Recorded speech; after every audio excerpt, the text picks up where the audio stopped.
The Redmi Note 15 series just dropped in the global market. I have the base and top of the range version with me. So today we're going to find out if you should save some cash or if it's worth going all out for their best model. The Note 15 5G starts at €300 and the Note 15 Pro plus 5G at $500. I dig the new boxes and inside them sits everything.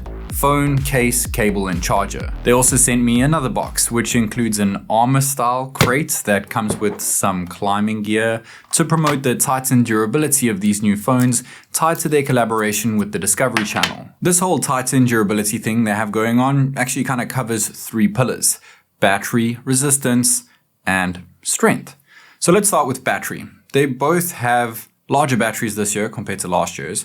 The standard 15, well, the 15 5G has a 5,520 mAh cell, which is crazy considering it's just 7.35 millimeters thick. And the Pro Plus model has a massive 6,500 mAh battery, which is a lot larger than last year's model. The standard 15, or the 5G, also has 45 watt wide charging, while the Pro bumps that up to 100 watts. Designs aren't too different from last year, but the 15 is now more in line with the Pro models and comes in Glacier Blue, Mist Purple, and Black, while the Pro Plus comes in Glacier Blue as well, Mocha Brown, which is a vegan leather, and Black. I have the Purple 15, which is certainly unique with design elements that shimmer and light, and the Black Pro Plus, which is matte black everything, including the side rails. Love that. The next pillar is resistance, and the standard 15 gets an IP66 water and dust certification, meaning it is resistant against dust, of course, splashes, and spills. The Pro Plus model gets the same, but it adds to it with an IP68, 69, and IP69K. And get this, it has been tested to be able to survive 2 meters deep submerged underwater for up to 24 hours. And then lastly, there's strength. They both have glass displays, but only the Pro Plus has Gorilla Glass Victus 2 protection. That said, both of them have undergone vigorous SGS testing, with the standard 15 being able to withstand a drop from a height of 1.7 meters, and the Pro Plus naturally takes things a step further, or higher than that, at 2.5 meters. Unfortunately, their always-on displays can only be shown for 10 seconds, which is something we've seen in the past. Their optical under-display fingerprint sensors are pretty average, like we've seen in the past, and it's still a bit too low for my liking. And while the Pro Plus has much thinner bezels, the standard 15 has a noticeable chin and very prominent side curves. The Pro Plus now has curves all around, but they're very subtle. Kind of like the Xiaomi 15 Ultra. You get the good looks of a curved screen, but you also get the practicality of an all-flat display. And it looks and feels really good too. Their actual displays are now larger at 6.77 and 6.83 inches respectively. They are both 12-bit AMOLED panels with 3200 nits of peak brightness, 3840Hz PWM dimming, and 120Hz refresh rates.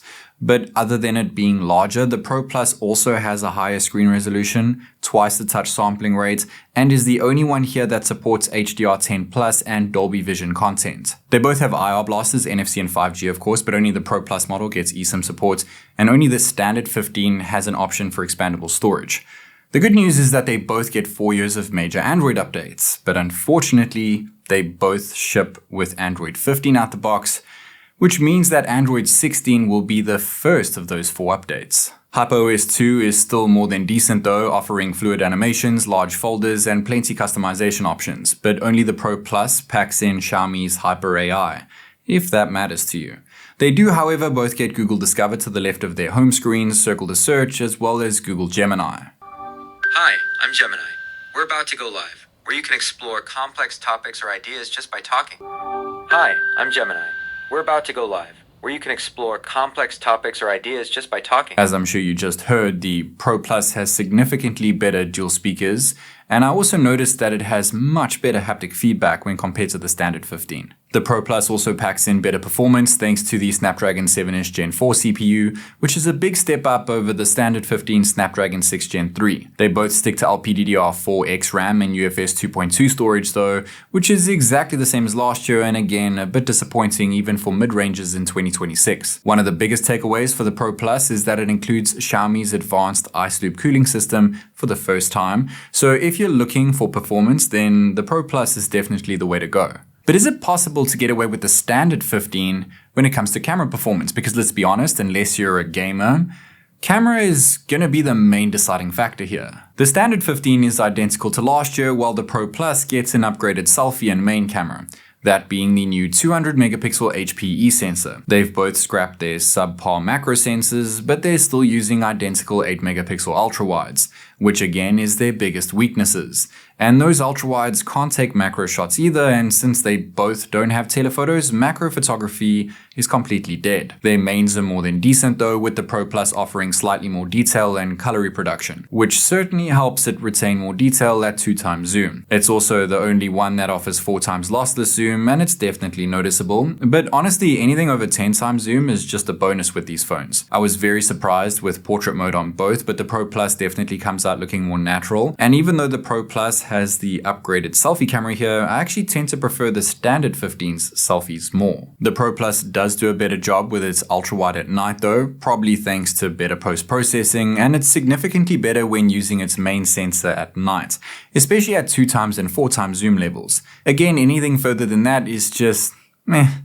Those ultra-wide sensors are quick to remind you that these are not flagship phones, but to be honest, they could be a lot worse. I mean, video is pretty decent here even though things are limited to just 1080p 30fps. Apparently, the Note 15 5G does have an OIS main camera, but I just don't see it being used in this video.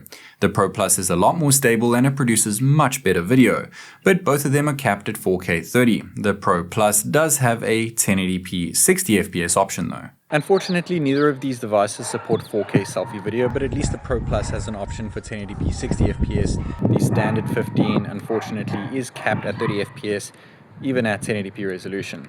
Either way, let me know your thoughts of the microphone quality, especially with those dogs in the background, as well as the selfie video performance, of course. Selfie video does seem better on the Pro Plus though, especially at night, but only when there's a good enough light source. It's just a pity there's no 4K selfie video mode option this year. Ultra-wide video is pretty bad on both of them at night, as expected, but the standard 15 is actually more exposed. It's more exposed when it comes to main video too, but it's so unstable it's pretty much unusable. The Pro Plus on the other hand does a decent job filming with its main sensor at night, and it's a lot more color accurate too. In terms of camera performance, the Pro Plus is better. I just don't necessarily think it's worth the extra $200 if all you care about are the cameras. The extra money is only well spent if you consider everything else. It's got a more flat design, which I prefer. It's more water resistant, it's a lot stronger, has a better, more practical, more flagship feeling display with thinner bezels. It has eSIM support, more AI features if that matters to you, better speakers, better haptics, a better chipset, and offers a proper cooling system. Oh yes, and of course the main camera sensor is better too. So if you consider all that, then yes, the Pro Plus model is definitely worth the extra $200, but that's a lot more money for most people. The Pro Plus might very well be the best new phone that you could buy for under 500 euros, but honestly, you'd be hard pressed to find a better new phone for under 300 euros when looking at the standard Redmi Note 15 5G. That said, would it be possible to find a better, cheaper, older phone? That's the question. As always, this is TechNick, and I'll catch you in the next one.